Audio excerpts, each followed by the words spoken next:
एक तरफ तो प्रदेश की सरकार यह कहती है कि खजाना माला माल है, कोई दिक्कत नहीं है, तरह तरह की नई नई घोषणाएं हो रही हैं, और दूसरी तरफ जो बेरोजगार है, जो पढ़ रहे हैं, जिनको रोजगार की दरकार है, उनकी तरफ सरकार कोई ध्यान नहीं दे रही, बिल्कुल आंख मूंद करके बैठी है। क्यों नहीं सीईटी 2021 की भर्ती को पूरी कर रही सरकार, जबकि उसके बाद भी कभी कोई भर्ती निकाल देते हैं, कभी कोई भर्ती निकाल देते हैं। होना तो यह चाहिए कि जो भर्ती, जो शेड्यूल आपने जारी कर रखा है, आप कम से कम उसको तो पूरा करें। जब आप उसको ही पूरा नहीं कर पा रहे तो आखिर आप पर प्रदेश की जनता कैसे भरोसा करेगी? कितनी गंभीर बात है।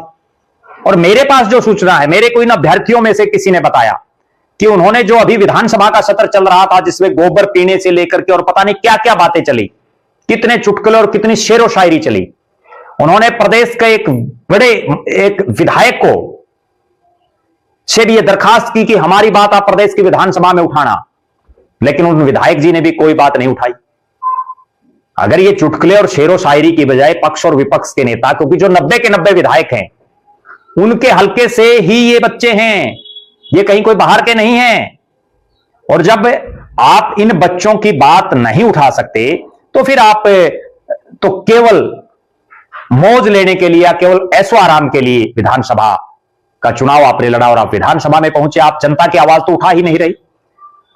कितनी गंभीर बात है कि एक तरफ प्रदेश की सरकार बार बार यह कहती है कि पढ़ाई पर ध्यान दो, पढ़ो, जो पढ़ेगा वो लगेगा, और दूसरी तरफ जो पढ़ रहे हैं वो ये कह रहे हैं कि हुजूर 2021 में फॉर्म भरा था, हमारी परीक्षा तो ले लो। और एचएसएससी प्रदेश सरकार उनकी परीक्षा लेने तक की जहमत नहीं कर रही। एचएसएससी के चेयरमैन और उसके इतने मेंबर प्रदेश की सरकार ने लगाए हुए हैं, और उसमें इतने कर्मचारी भी हैं जिनका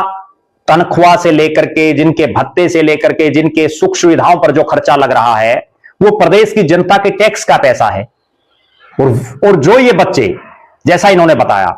कि ये पता नहीं कितनी बार मिल रही है चेयरमैन साहब से, मेंबरों से और लोगों से,